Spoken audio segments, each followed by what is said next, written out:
tu peux te déplacer avec la gloire de Dieu. Et les synonymes qu'on donne, on dit véhiculer. J'aime ça. Parce que tu peux aussi communiquer la gloire de Dieu. Amen. Tu peux apporter et mouvoir la gloire de Dieu. En anglais, par à cette définition, on dit bring. You can bring the glory of the Lord somewhere. Alléluia. Et on a un deuxième sens qui est avoir sur soi. Avoir sur soi. Exemple, porter une chemise. J'ai une chemise sur moi, j'ai porté. Le synonyme ici, c'est avoir. On peut dire comme exemple to carry en anglais ou bien to wear. Is it wear or wear? To wear. To wear something. Nous portons la gloire de Dieu. Amen. La Bible pouvait dire Jésus revêtu de l'Esprit de Dieu. C'est comme un revêtement aussi. Porter la gloire de Dieu. Nous avons une troisième définition, c'est avoir un nom, un titre ou se faire appeler. Porter, c'est avoir un nom, un titre ou se faire appeler. Exemple, ceux qui ont cru en Jésus-Christ dans leur vie, ils ont reçu Jésus-Christ comme Seigneur et Sauveur. Dans le monde, on les appelle les chrétiens. Parce qu'ils portent le nom de Christ, petit Christ, donc chrétien. Ou encore, on a l'exemple de ceux qui ont l'Esprit de Dieu. Ils sont appelés fils de Dieu. Amen. Et une autre définition que j'aime aussi beaucoup, c'est avoir quelque chose d'inscrit sur soi. Avoir la marque de. Oh, ça j'aime. Avoir quelque chose d'inscrit sur soi ou avoir la marque de. Exemple dans Galates 6, le verset 17, quand l'apôtre Paul pouvait dire « Je porte sur mon corps les marques de Jésus. » Amen. Nous portons les marques de Jésus, nous aussi. Alléluia. Alors, gloire, je vais définir ça tout simplement. On a dit c'est une action ou des œuvres jugées éclatantes. Ça a de l'éclat. Et ça vient du grec doxa ou de l'hébreu kabod, qui fait allusion en fait à un poids. Ça fait allusion au poids, hein, à quelque chose qui pèse. Et on voit il y a des synonymes comme éclat, comme beauté, comme majesté, la majesté de Dieu par exemple. On voit parure, on voit splendeur, on voit ornement. Ce sont là les accompagnements, les synonymes de mots gloire. Amen. Et gloire de Dieu, comprenez que j'ai défini gloire, et là je définis gloire de Dieu. Gloire de Dieu n'est pas exactement la même chose que gloire. Gloire, une chose, et gloire de Dieu, c'est une autre. Amen. La gloire de Dieu, on dit, c'est Dieu lui-même en fait. C'est sa présence. Alléluia. C'est une façon de parler de Dieu sans pour autant dire son nom. On peut voir ça dans Exode 40 par exemple, du verset 34 au verset 35, où la Bible dit « Alors la nuée couvrit la tente d'assignation et la gloire de l'Éternel remplit le tabernacle. » Amen. Moïse ne pouvait pas entrer dans la tente d'assignation parce que la nuée restait dessus et que la gloire de l'Éternel remplissait le tabernacle. En fait, ce n'est juste que le Seigneur qui était là. Et sa présence faisait même en sorte que Moïse ne puisse même pas entrer dans la tente d'assignation. Ici, dans le verset qui dit, je vais juste rapidement lire cela, permettez. Exode 33, 17 à 20. L'Éternel dit à Moïse, je ferai ce que tu me demandes, car tu as trouvé grâce à nous. Dit, fais-moi voir ta gloire. L'Éternel répond, je suis devant toute ma bonté et je prends toi le nom de l'Éternel. Je fais grâce à qui je fais grâce, à qui je fais miséricorde. L'Éternel dit, tu ne pourras pas voir ma face. Moïse dit, fais-moi gloire. Mais le Seigneur répond, tu ne pourras pas voir ma face. Est-ce qu'on est ensemble? Amen. Et le Seigneur dit encore, tu te tiendras sur le rocher. Dit, pardon, permettez-moi que je relis cette partie. Tu ne pourras pas voir ma gloire. L'homme ne peut me voir et vivre. Si tu vois Dieu, tu ne peux pas vivre. En tout cas, Amen. Le Seigneur dit, tu ne peux pas voir ma face, car si tu me vois, tu ne pourras pas vivre, tu vas mourir. Et il lui dit, voici un lieu près de moi, tu te tiendras sur le rocher. Quand ma gloire passera. Moïse dit, fais-moi voir ta gloire. Il dit, quand ma gloire passera, je te mettrai dans un creux du rocher et je te couvrirai de ma main jusqu'à ce que j'aille passer. Quand ma gloire passera, jusqu'à ce que j'aille passer. On voit que la gloire de Dieu, c'est Dieu lui-même. Amen. Et lorsque je retournerai ma main, tu me verras par derrière, mais ma face ne pourra pas être vue. La gloire de Dieu, c'est aussi la face de Dieu. Amen. Gloire à Dieu, parce que Christ est venu. Les disciples ont pu voir Dieu au travers de Christ. On peut aussi voir Dieu aujourd'hui au travers de Christ et au travers des frères et des sœurs que Dieu met dans nos vies. Amen. Si hier nous ne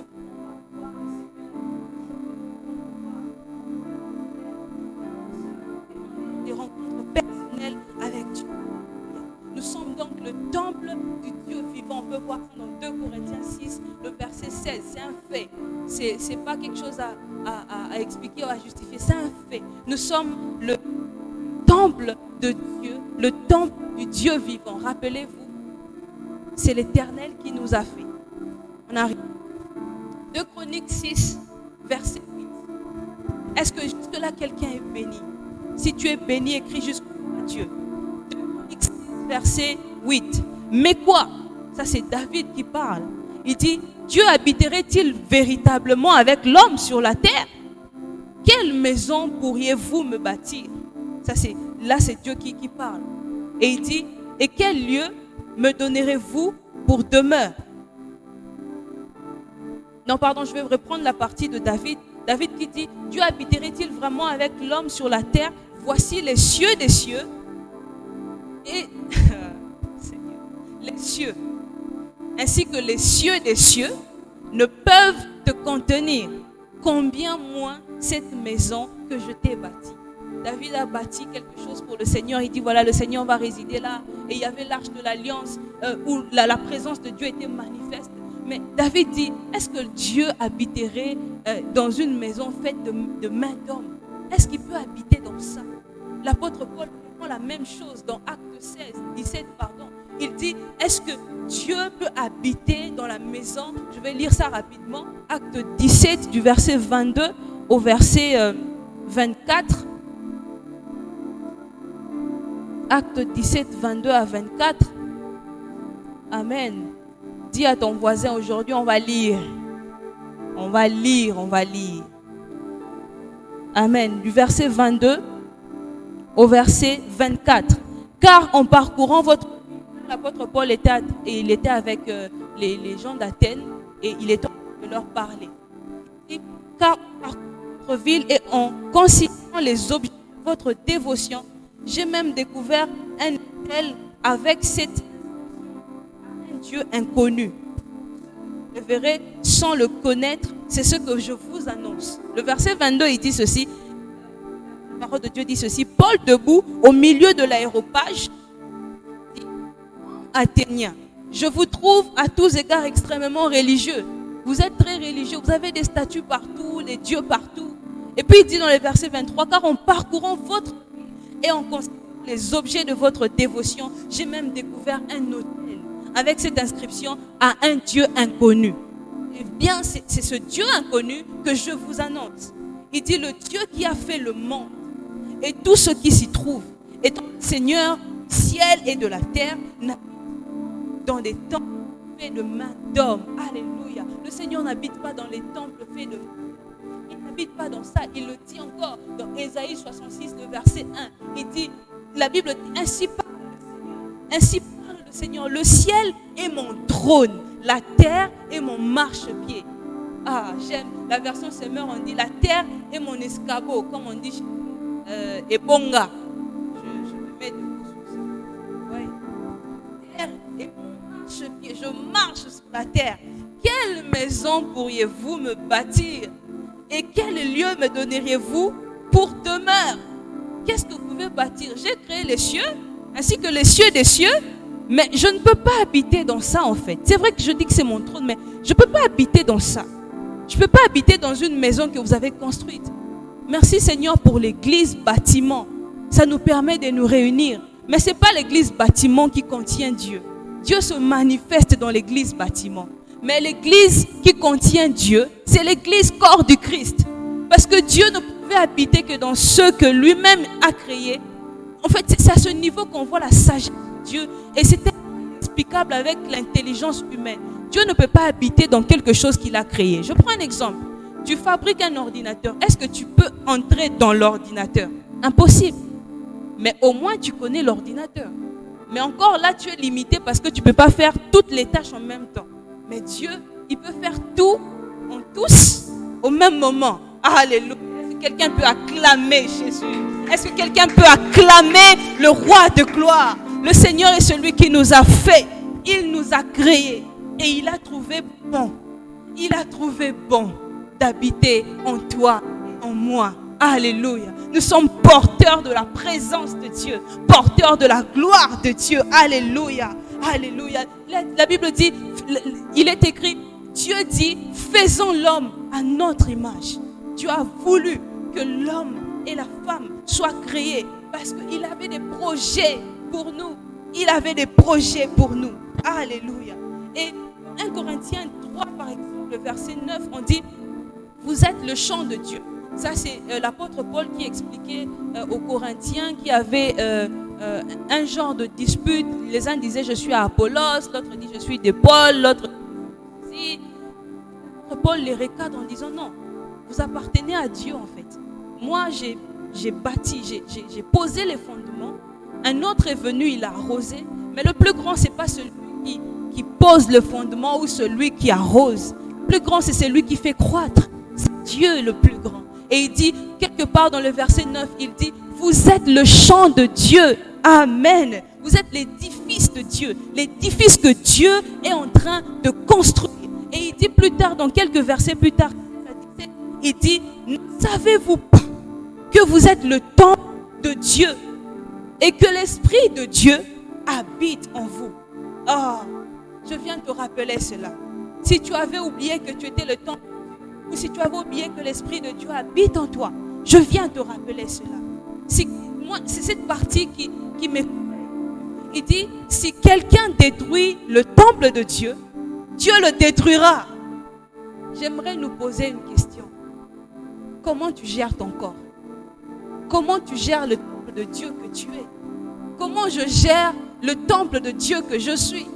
La Bible dit, si quelqu'un détruit le temple de Dieu, Dieu le détruira. Ce n'est pas moi, c'est la Bible. Car le temple de Dieu est saint. Écoutez la suite. Et c'est ce que vous êtes. Vous êtes saints. Pas parce que vous priez chaque jour ou parce que vous jeûnez. Pas parce que vous avez des actions spirituelles. Mais parce que Dieu vous a sanctifié par le sang de Jésus. Alléluia. Et encore l'apôtre Jacques qui pouvait dire, là c'est vraiment grave. Carrément, il adultère. Il dit, adultère que vous êtes. Ne savez-vous pas que l'amour du monde est inimitié contre Dieu? Celui qui veut être ami du monde se rend ennemi de Dieu. Croyez-vous que l'Écriture parle en vain? C'est avec jalousie que Dieu chérit les filles qu'il a fait habiter en nous. Je vous conseille aussi de lire la version Semeur et Second 21, qui ont une très bonne traduction aussi. Il dit, adultère que vous êtes, un peu comme pour dire, quand vous détournez de Dieu, en fait, vous devenez idolâtre. Vous soyez au courant ou pas, quand vous êtes accro, permettez-moi les frères, à la PlayStation, au football, plutôt que Dieu, je suis désolé de t'annoncer que tu es idolâtre à ce niveau. Les seuls, quand tu es accro à ta parure physique, très important la parure physique. Mais la Bible dit, je ne sais pas pour ta Bible, mais moi ma Bible dit, dans Proverbe 31, la beauté est vaine, la grâce est trompeuse. C'est la femme qui craint le Seigneur qui sera louée. On ne te dit pas d'être débraillé, on ne te dit pas d'être abandonné. Non, prends soin de toi parce que justement tu es le temple du Seigneur. Tu es censé être soigné. Mais n'en fais pas ton Dieu. Parce que celui qui est digne de toi, c'est celui qui t'a fait. Ton Dieu. Ne sois pas adultère envers le Seigneur, mais reste fidèle à Dieu. Ne savez-vous pas que l'amour du monde est inimitié contre Dieu? Quand tu fais passer les choses du monde avant Dieu, tu deviens automatiquement ennemi de Dieu. Que tu le saches ou pas. Mais ce soir, je viens te rappeler cela. Alléluia. Ne te rends pas ennemi de Dieu. L'Écriture ne parle pas en vain. C'est avec jalousie que Dieu chérit l'esprit qu'il a fait habiter en nous. C'est-à-dire Dieu veille à cet esprit-là au-dedans de nous. C'est avec jalousie. Alors ne sois pas dans des choses qui blessent, qui attristent le Saint-Esprit. Amen. Je déclare que tu reçois la grâce selon la parole de Dieu. Les œuvres de la chair, ça nous tue. Ça nous tue. On est là, il y a Corona. Ça nous a bloqués pendant une année. Beaucoup ont pris du poids physiquement. Mais ils ont oublié de prendre du poids spirituellement. Beaucoup ils ont dit que voilà, je m'ennuie. Je comprends. On était habitué à avoir un train de vie. Et il y a quelque chose qui vient nous arrêter. Ça sort de l'ordinaire. Il faudra apprendre à se réadapter. Mais dans tout ça, où est la place de Dieu? Tu te plaignais, non, j'ai cours de 8h à 18h. Je ne peux pas servir le Seigneur. Je ne peux pas me réveiller à 5h prier. Je ne peux pas faire ceci, faire cela. Le Seigneur t'a fait grâce. Il t'a épargné de te réveiller trop tôt pour rater le bus. En plus, il t'a épargné d'avoir... en fait, il t'a donné encore un peu plus de temps. Il t'a donné vraiment 24 heures où tu peux rester à la maison. Et en plus, il a fait en sorte qu'on puisse même être ensemble, en ligne. C'est vrai que les églises, bâtiments sont fermés. Mais Dieu, dans sa souveraineté, il a permis que nous puissions, de façon virtuelle, être toujours ensemble et garder le feu. Mais malgré cela, qu'est-ce que tu as fait de ton temps? Je ne viens pas te blâmer. Je viens juste te rappeler que tu es le temple du Dieu vivant. Que tu es un porteur, une porteuse de la gloire de Dieu. Rappelle-toi cela. Ne donne pas les raisons de Corona. Je connais un homme dans la Bible, il était roi. Il était guerrier. Il avait de l'administration à faire. Il s'appelle David. Mais la Bible dit qu'il avait toujours un temps avec son Dieu.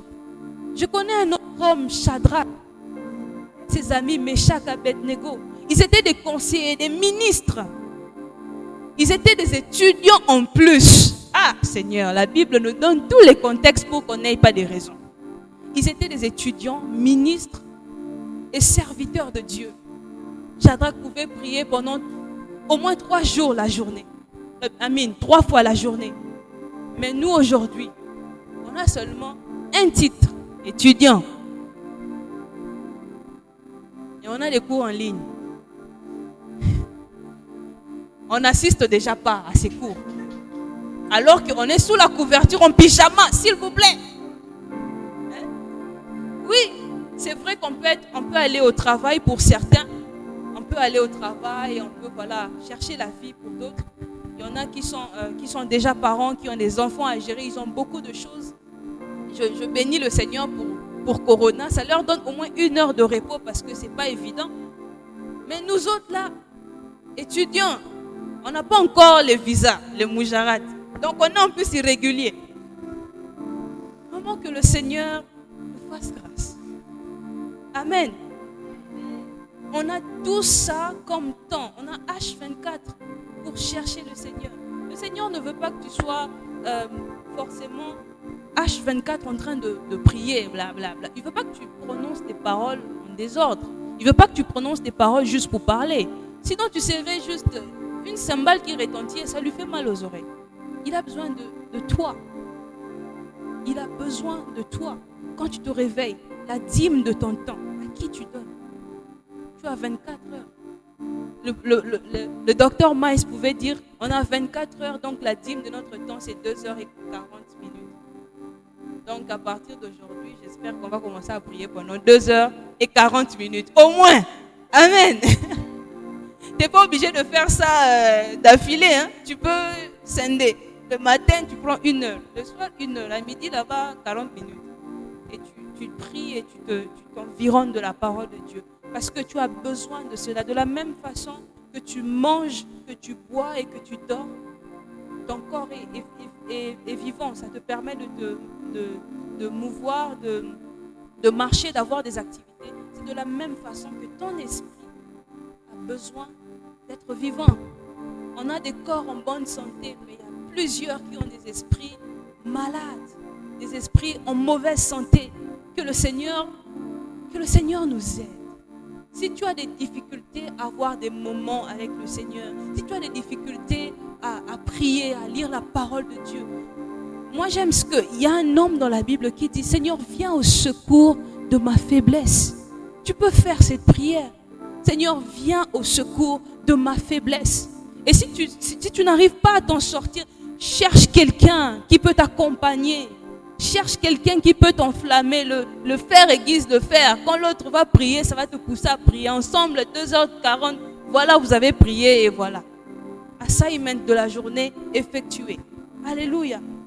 Tu ne peux pas aller de gloire en gloire cette année en fréquentant le monde, en fréquentant la chair, ses passions. Tu ne peux pas aller de gloire en gloire en te souciant seulement à qu'est-ce que je vais porter. Il y a eu des vêtements qui sont sortis dans ce magasin-là. Il faut que j'aille ça. Il y a des vêtements qui sont déjà sortis dans la parole de Dieu. S'il te plaît, revêt ça. Amen. Il y a les vêtements. Revêtez-vous d'humilité, la Bible dit. Que vos paroles soient assaisonnées de sel, la Bible dit. Que vos paroles communiquent une grâce à ceux qui entendent, la Bible dit. Il y a tellement de revêtements. Tellement. Si seulement on pouvait se revêtir de Christ, du Saint-Esprit, de tout ce que la parole de Dieu nous dit aussi. Alléluia. Là, je vois quelqu'un me dire, ah, mais ça c'est trop spirituel. Mon frère, ma soeur, sur cette terre-là, si tu n'es pas spirituel, tu es foutu. On ne te demande pas de tout, mais d'être un homme spirituel. On a besoin de Dieu. Dieu, tu ne peux pas tenir. Amen. Tu ne peux pas aller de gloire cette année en fréquentant les personnes qui te poussent à t'éloigner de Dieu, en fréquentant les endroits, en te côtoyant avec les choses qui t'éloignent de Dieu. Non, il faudra que tu puisses plonger les regards. Tu dois plonger le regard dans la parole de Dieu et contempler la gloire de Dieu. C'est notre texte de base de cette année. Nous tous qui les visages découverts, nous tous qui, c'est un peu de paraphraser, nous tous qui reflétons, voilà, le Seigneur de gloire à visage découvert comme dans un miroir. Bon, c'est pas que j'ai retenu, hein, c'est aussi un chant, du coup je me rappelle du chant. Comme dans un miroir, nous sommes transformés de gloire en gloire par le Seigneur l'Esprit. Nous contemplons. Quand tu contemples la gloire de Dieu, impossible que tu ne sois pas toi-même changé en une gloire aussi. Impossible que tu ne reflètes pas la gloire de Dieu. Le mercredi, dimanche, je pense, la sœur Oxa nous parlait du fait d'avoir un visage découvert. C'est-à-dire nous qui sommes Dieu, nous qui sommes enfants de Dieu. Nous ne sommes plus dans l'obscurité de ce monde. Nous n'avons plus les yeux obscurcis, l'intelligence obscurcie, mais nous avons été découverts. J'espère que mon français est correct. Nous sommes de Christ, à visage découvert. Nous contemplons la gloire de Dieu, c'est-à-dire dwell in His presence. Tu dois rester longtemps dans la présence de Dieu. Tu dois demeurer dans la présence de Dieu. Ce n'est que de cette façon-là que tu pourras aller de gloire en gloire. Oui, ce n'est qu'une des clés, mais la plus importante. La présence de Dieu. À force de fréquenter Dieu, je ne dis pas qu'on devient Dieu. Attention, comprenez-moi bien. On manifeste Dieu et on devient son reflet. Alléluia. Nous sommes donc porteurs de la gloire de Dieu parce que nous sommes le temple de Dieu. Et nous sommes la demeure du Tout-Puissant. Nous sommes la résidence de l'Esprit de gloire. Nous portons en fait la présence de Dieu en nous. Ce que Jésus dit par Jude dans Jean 14. Le Seigneur est en train de parler, voici le consolateur viendra, moi je partirai, vous ne savez pas où je vais, Il a beaucoup parlé et tout. Et puis Jude, l'un des disciples se lève et dit, mais Seigneur, de quoi tu nous parles là? Qu'est-ce qui se passe? Et puis Jésus lui dit, il répondit, si quelqu'un m'aime, il gardera ma parole. Ça c'est déjà une des choses. Et puis il dit, mon Père l'aimera, nous à lui. Et j'aime cette partie. Et nous ferons notre demeure chez lui. C'est-à-dire que si tu as cru à Christ, si tu as aimé Christ, tu as gardé sa parole, je ne t'annonce pas, je te rappelle juste que tu es la demeure du Dieu puissant. Tu es la demeure du Dieu puissant. Alors comment manifester cette gloire? Comment manifester la gloire que nous portons? Parce qu'effectivement, nous portons cette gloire. Et cette année, comment manifester cette gloire? Aller de gloire en gloire. La première des conditions, c'est qu'il faut être né de nouveau. On n'a pas le choix. Tu dois naître de nouveau et te repentir. Ça, c'est la première des conditions. On ne dit pas que tu dois aller dans une église. Il faut que tu aies été né dans une famille où on allait à l'église, une famille chrétienne, ton père est pasteur, ta mère est ceci, tes frères. Non, tu dois, toi, naître de nouveau. Naître de nouveau. Acte 17, verset 30 le dit. Je n'aurai pas le temps de le lire. Mais Dieu, sans tenir compte des temps d'ignorance, il invite, il annonce à tout homme aujourd'hui, de pouvoir venir, de pouvoir se repentir, que les hommes aient à se repentir. Peut-être que hier, tu ne savais pas que tu étais vraiment la maison, la demeure de Dieu. Peut-être que hier, tu n'étais pas très informé du fait que tu portais la gloire de Dieu. Mais aujourd'hui, parce que tu sais, le Seigneur n'a pas tenu compte et il ne tient pas compte de tant d'ignorance que tu avais. Et il t'invite à te repentir. La première des choses, tu dois naître de nouveau et te repentir. La deuxième des choses, c'est que tu dois te sanctifier. Tu dois sanctifier la maison de l'Éternel que tu es. Nous devons sanctifier la maison de Dieu que nous sommes. Nous devons mettre ce qui est impur hors du sanctuaire. Nous devons éloigner en fait toute impureté du sanctuaire que nous sommes. Alléluia. Nous pouvons voir ça dans 2 Chroniques par exemple 29, le verset 5, où il y a le roi Ézéchias qui appelle les Lévites et il leur dit, voilà, nos pères ont souillé le temple de Dieu, nos pères ont fait ceci, ils ont fait cela, et la colère de l'Éternel s'est levée contre nous. Et il a appelé les Lévites, il leur a dit, nettoyez le temple, enlevez tout ce qui est impur. Aujourd'hui, nous sommes le temple. Qu'est-ce qu'il y a d'impur au-dedans de toi? Est-ce que ce sont les pensées? Est-ce que ce sont les regards? Est-ce que ce sont les envies? Est-ce que c'est la jalousie, la colère, l'animosité? Est-ce que c'est un péché quelconque? La deuxième des choses qui te permettra de marcher de gloire en gloire cette année, tu devras te sanctifier. Je devrais me sanctifier. On doit se sanctifier. On doit purifier la maison de Dieu que nous sommes par le sang de Jésus. On doit confesser nos péchés par la repentance. Dire, Seigneur, c'est vrai, je pensais que je pouvais tenir, mais ici, je me suis rendu compte que je suis faible. J'ai compris que je suis faillible. Je me répands. La Bible dit, celui qui cache ses transgressions ne trouve pas sa délivrance. Il faudra les avouer.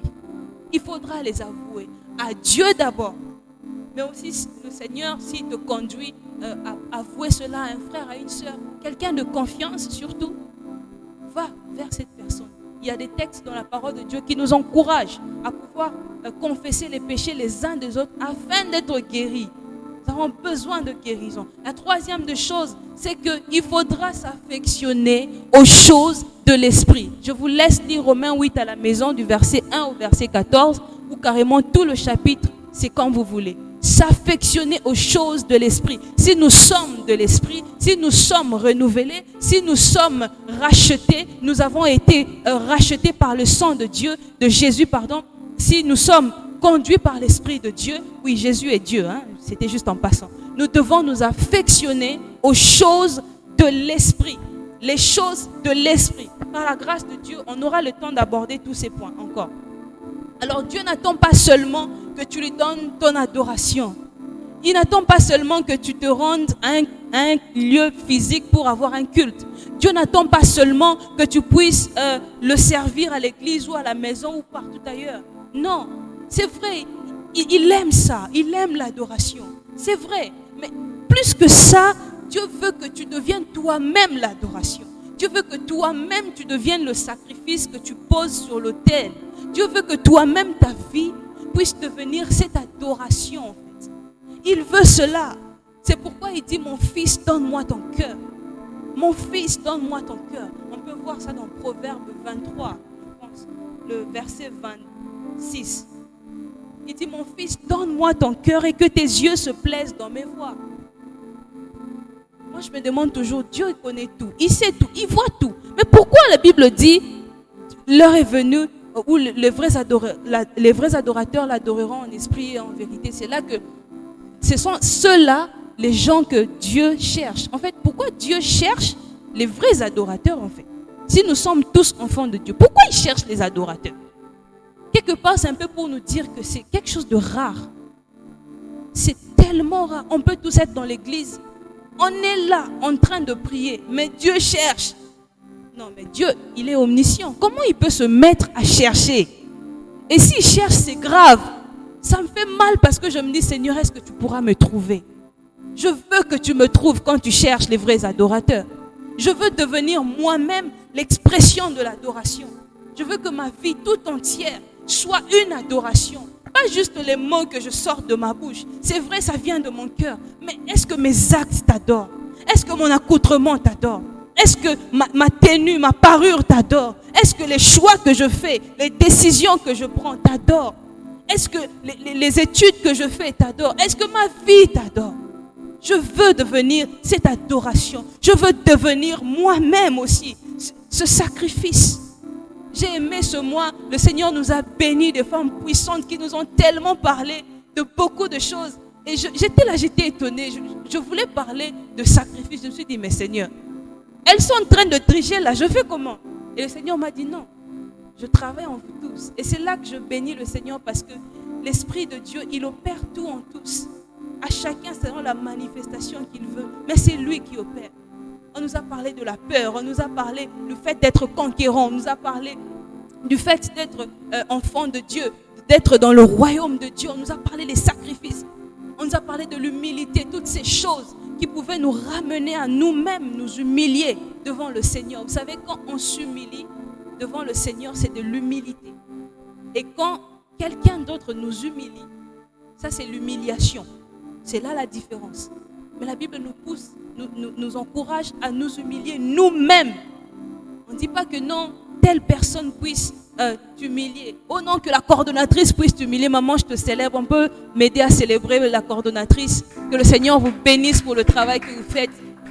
Oh non, on m'a donné une punition, on m'a donné une sanction, on m'a humilié. Ça, c'est l'humiliation. Ça n'a rien à voir avec ce que Dieu nous demande. Humilie-toi toi-même. Et c'est là que le Seigneur veut que toi, tu puisses venir dans sa présence, que toi, tu t'humilies dans sa présence, dans la présence de Dieu. Et il dit encore dans Romains 12, 1, je vous avais prévenu qu'on allait beaucoup lire. Donc, ne me regardez pas bizarrement. I told you. Yeah. Comme on dit chez nous, les latinistes, was moneo. Je vous avais prévenu. Voilà. Romains 12, 1, ça dit, je vais juste m'arrêter à Romains 12, 1.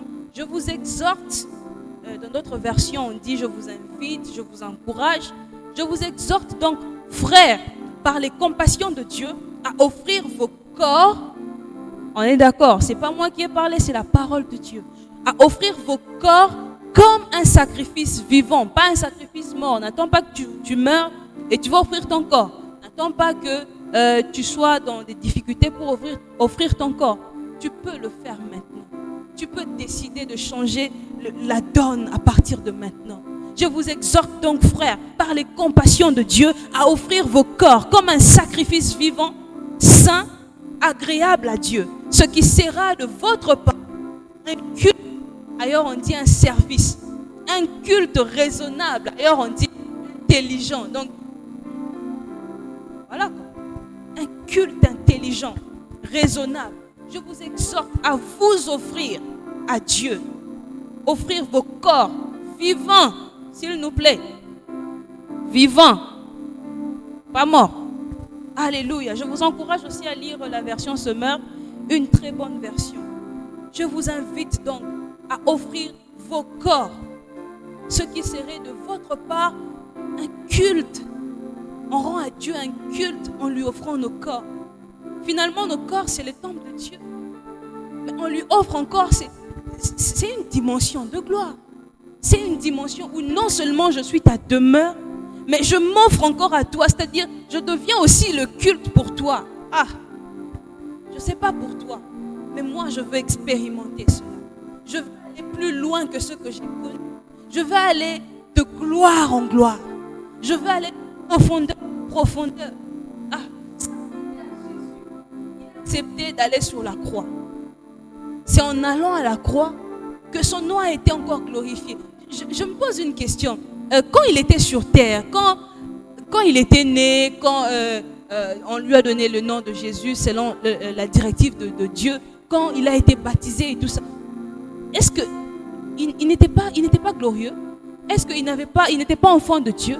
Mais pourquoi il a fallu qu'il puisse mourir, ensuite ressusciter? Et c'est en ce moment-là que Dieu lui donne le nom. Il ne s'appelait pas Jésus avant. Son nom n'était pas puissant avant. Mais c'est après la mort à la croix que Dieu lui a donné un nom au-dessus de tous les noms. Comme pour dire, avant d'atteindre la gloire, il y a des prix à payer. Je vois quelqu'un qui n'aime pas la croix. Tu n'as pas le choix, mon frère. Ma soeur, la croix, c'est bon. L'agonie de la croix, c'est bien. Quand les gens t'insultent, quand les gens te calomnient, quand les gens t'accusent injustement, quand les gens font des choses derrière ton dos, des fois même tu sais, le Seigneur te dit, c'est moi qui justifie. Tu aimerais agir, tu voulais faire quelque chose, le Seigneur te rappelle, à moi la vengeance, à moi la rétribution. Humainement parlant, ça énerve. Mais c'est là que tu comprends que tu es mort en toi-même, que ce n'est plus toi qui vis, mais c'est Christ qui vit en toi. C'est là que tu te rends compte que, en fait, finalement, devant les gens, je suis peut-être vivante, mais en réalité, je suis morte. Parce que j'ai été enterrée avec Christ, j'ai été crucifiée avec Christ.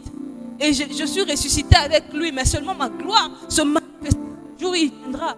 Et pendant que je suis sur terre, je suis censée être comme quelqu'un qui n'a pas de volonté. Parce que j'ai donné ma volonté à Christ. L'apôtre Paul pouvait dire, j'ai été moi-même saisi par Christ.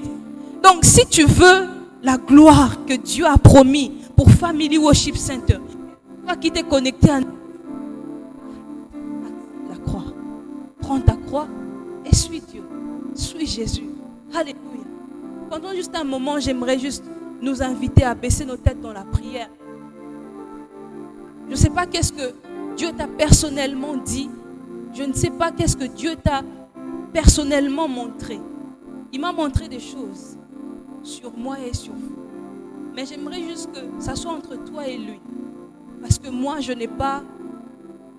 ne m'a pas donné cette permission de faire certaines choses. Entre toi et lui. Tu sais dans quel cas tu te trouves.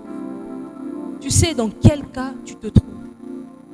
J'aimerais juste encourager quelqu'un, si tu n'as pas encore renoué ta relation avec le Seigneur, si tu ne t'es pas encore converti, comme on le dit, si tu es conscient que tu n'as pas une bonne relation avec Dieu, parce que au fait, tu n'as même pas donné ta vie à Christ, j'aimerais juste t'inviter et je t'encourage. Si tu peux même écrire dans les commentaires, tu peux même écrire sauver. Écris juste sauver. Sauvé, comme pour dire que aujourd'hui j'accepte Christ et je crois que je suis sauvé. Tu peux juste écrire sauvé, on va prier pour toi. On va t'accompagner après ce live. Si tu es conscient que tu partais à l'église, mais il n'y a pas eu une rencontre avec Dieu. Il n'y a pas eu ce moment où si on te demande comment tu as connu Christ, qu'est-ce que tu vas dire? C'est quelque chose qui est tellement fort que ça ne peut pas être en fait de ta mémoire. C'est là. Tu ne peux pas dire je ne sais pas à quel moment. Il y a toujours un moment. Le Seigneur va toujours te dire c'est à tel moment que tu es venu à moi. C'est vrai, il y en a qui viennent à Christ lentement, petit à petit, il y a des semences. Mais il y a toujours un moment, il y a un élément déclencheur. Il y a un moment clé où tu as su, ah là, j'ai donné ma vie à Christ. Moi, je me rappelle, j'étais dans la cuisine de chez nous, je faisais la vaisselle, je suivais une prédication par la radio. Et l'amour de Dieu m'a tellement rempli. J'avais 12 ans. J'ai pas pu. Je suis rentrée dans la chambre. J'ai pleuré. J'ai béni le Seigneur. J'ai dit, Seigneur, je suis à toi. Je suis à toi. J'ai senti l'amour de Dieu m'environner. Quelle consolation. Et je pouvais être sûre que Dieu m'avait visité. Ce jour-là, j'avais fait un pas à l'un des pas les plus importants de la vie. L'une des décisions les plus importantes de la vie. J'ai dit, Seigneur, je suis là. Je suis à toi. Je suis à toi. Je me donne à toi. Je viens à toi. Je crois en toi. J'ai donné ma vie à Christ ce jour-là. Et depuis ce jour-là jusqu'à aujourd'hui, je suis tellement contente d'avoir pris cette décision. Je me rappelle que ce jour-là, je pouvais voir Dieu comme un père, comme une famille. Je pouvais voir, il s'est manifesté à moi, il s'est révélé à moi selon les difficultés dans lesquelles j'étais. Je ne sais pas comment Dieu s'est manifesté à toi. Si tu crois qu'aujourd'hui c'est le jour où le Seigneur t'a touché et tu prends cette décision, tu dis non, je ne veux pas vivre dans l'ignorance, je ne veux pas être piétiné par les démons, je ne veux pas toujours avoir peur quand je dors, je ne veux pas toujours être dans des peurs bizarres. Aujourd'hui, je donne ma vie à Christ. Je donne ma vie à Christ. Écris juste sauvé. On va prier pour toi. Que le Seigneur vous bénisse. Vous qui commentez. Que le Seigneur vous bénisse. Écris juste sauvé. Et pour toi tu t'es rendu compte que tu es déjà dans le Seigneur, mais tu as, comme on dit, tu as eu un parcours. Tu as eu à marcher en arrière. Tu as eu à ralentir les pas, découragé par les situations de la vie. Un frère, une soeur dans l'église a peut-être mal parlé de toi. Ça t'a dérangé. Quelqu'un ne t'a pas compris. Ça t'a blessé. Et tu t'es dit que l'église, ça ne sert à rien. Tu t'es dit, pourquoi aller à l'église finalement? Je peux prier dans ma chambre. Chez nous, quand j'étais au pays, je priais dans telle église. Ici, il n'y a pas mon église. Je reste chez moi. Pour toi qui a eu ce moment où tu pensais t'en sortir par toi-même. Et tu t'es finalement rendu compte que seul tu ne peux pas. Tu as réalisé que Dieu avait raison d'avoir créé une église parce que tu avais besoin d'une communion fraternelle. Tu avais besoin d'un endroit où tu pouvais être enseigné. Tu t'es rendu compte que dans ta foi, tu n'arrives plus à avancer. Soit tu stagnes, soit tu recules. Je t'encourage à écrire juste. Écris résolution nouvelle. Résolution nouvelle. Je prends la résolution de renouveler mon engagement avec Christ, d'avancer. Je prends l'engagement de marcher avec Christ, d'enlever toutes les souillures, de nettoyer le sanctuaire et d'avancer avec le Seigneur. Et pendant un moment, on va juste prier. On va juste prier. On va juste prier. Si tu peux aussi mettre à côté le nom de ta ville, là où tu te trouves, comme ça, après le live, on pourra prier avec toi. Et mets juste à côté, Mélissa, tu mets sauvé Girne, sauvé Lefkocha, sauvé, je ne sais pas, Kinshasa, sauvé Paris, sauvé Abidjan, sauvé Washington. Tu mets juste le nom, tu mets sauvé et tu mets la ville. Ou tu mets renouvellement, résolution nouvelle, et puis tu mets la ville. On va prier ensemble. On va prier ensemble. Que le Seigneur vous bénisse encore là où vous êtes. On va prier ensemble. Tout est centré sur toi, Jésus. J'aime beaucoup ce chanteur. Ce chanteur, il disait, il a fini le concert et pendant qu'il venait au culte, son pasteur lui pose la question, pourquoi nous sommes là? C'est une longue histoire, mais à la fin, il a juste réalisé que tout devait être en fait centré. Il a juste réalisé que c'est vrai, je peux être dans tel. Il n'y a pas de honte à se repentir. Il n'y a pas de honte à dire que non, je pensais être né de nouveau, mais j'ai réalisé que je ne suis pas né de nouveau.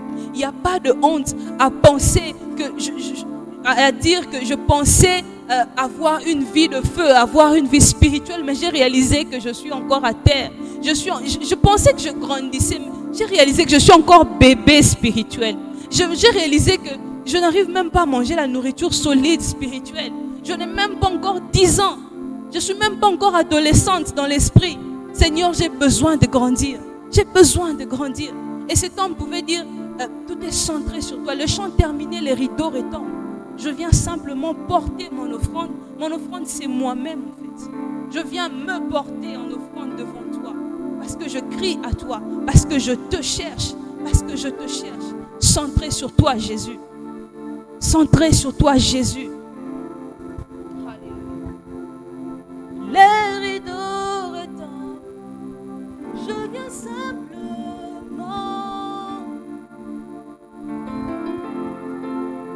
mon offrande, car j'ai le désir de réjouir ton cœur. Oh, j'apporte plus qu'un beau chant. Chanter ne suffit pas pour répondre à ton appel. Oh, les apparences sont trompeuses, mais toi, tu vois bien au-delà. Oh Dieu, tu sonnes mon cœur.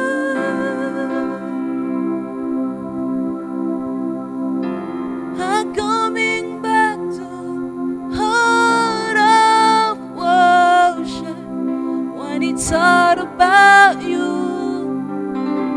It's all about you, Jesus. I'm sorry, Lord, for the things I made. When it's all about you, it's all about you, Jesus. Je reviens au cœur de la louange. Tout est centré sur toi, centré sur toi, Jésus. Oui, je renonce à tous mes faux semblants pour tout centrer sur toi, centré sur toi, Jésus. Centré sur toi, centré sur toi, centré sur toi, Jésus. Tout est centré sur toi, je viens tout centrer sur toi, tout centré sur toi.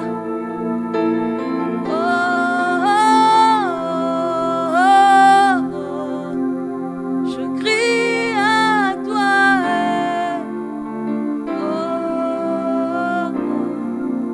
ce soir,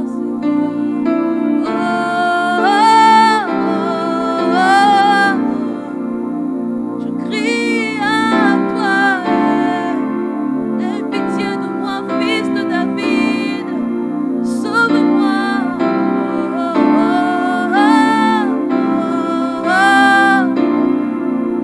Je crie à toi, je suis dans la boue, enchaînée par les liens de ma famille, mais ce soir,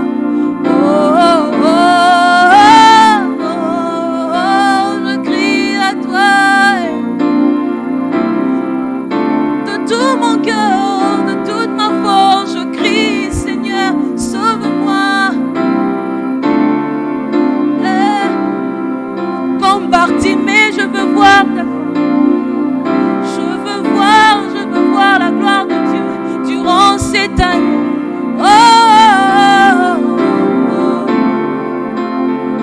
Je dis comme Moïse, Seigneur, fais-moi voir ta gloire. Sauve-moi, Seigneur, sauve-moi, Seigneur. Pas besoin de te déplacer, mais Seigneur, comme Jairus, je dis seulement un mot, Seigneur. Je crie à toi, dis seulement un mot, la parole arrivera dans ma vie.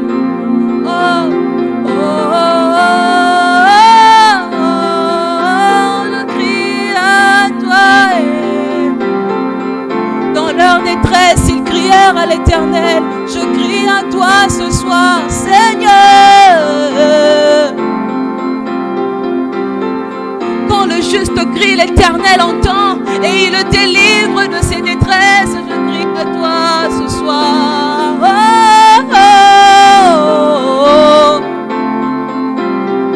Quand le pauvre crie, l'Éternel entend et il le délivre de toutes ses détresses. Ce soir, un cœur crie à toi, Abba.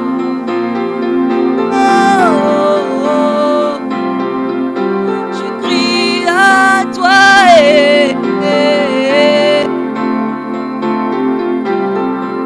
Seigneur, tel est le cri de nos cœurs. Seigneur, nos voix s'élève vers toi. Nous ne sommes rien sans toi. Nous avons besoin de toi. Nous crions à toi. Abba, nous crions à toi. Tu sais, là où nous sommes,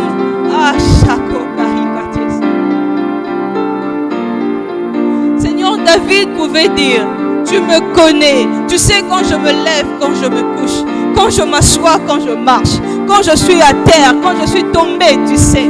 Tu connais tout de moi. La parole n'est même pas dans ma bouche, mais voilà, déjà tu la connais. Seigneur, qu'est-ce que je peux cacher? Si je m'enfuis dans les ténèbres, même ténèbres n'est pas obscur pour toi. Si je me dis, je pars me coucher dans le séjour de mort, même là tu me suis. Seigneur, qu'est-ce qui est caché à tes yeux? Tu me connaissais quand je n'étais qu'un fœtus, un embryon dans le ventre de ma mère. Seigneur, tu me connaissais. C'est toi qui m'as tissé dans le sein de ma mère. Oh, tu as fait de moi une créature si merveilleuse. Tu connais les jours de ma vie. Tu connais les cheveux de ma tête. Tu connais tout, Seigneur, de moi. Tu connais mon passé, mon présent et mes destinées qui sont entre tes mains. Tu connais tout, Seigneur. Je pensais que si je me cache, j'allais t'effacer quelque chose. Mais j'ai réalisé que je ne peux rien te cacher. C'est pas parce que tu ne parles pas, que tu ne vois pas, que tu n'entends pas. Mais Seigneur, nous venons à toi. Nous crions à toi. Viens au secours de notre faiblesse. Hier, nous étions ignorants.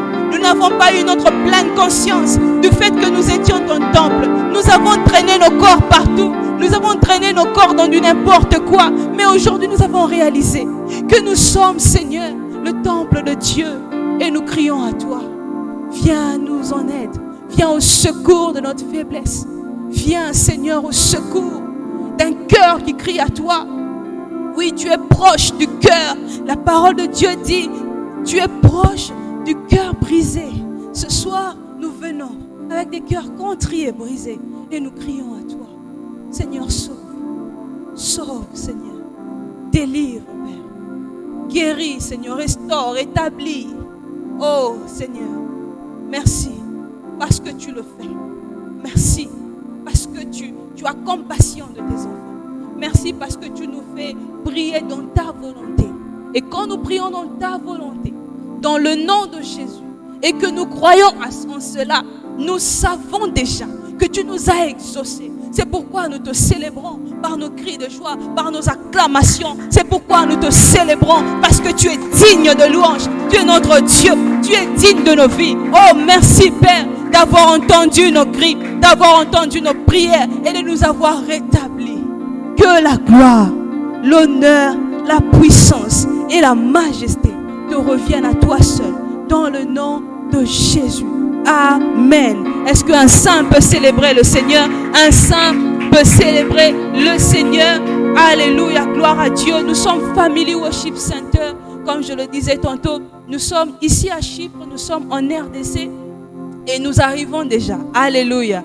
Dans vos portes, nous arrivons déjà. Nous sommes ici à Girne. Nous vous avons reçu. Nous sommes heureux de vous avoir reçu ce soir. Merci d'avoir partagé ces moments avec nous, d'avoir partagé ces expériences avec nous. Que le Seigneur vous bénisse abondamment. Retrouvons-nous ce dimanche à partir de 14h30 pour notre culte dominical. Nous allons vous communiquer toutes les informations nécessaires.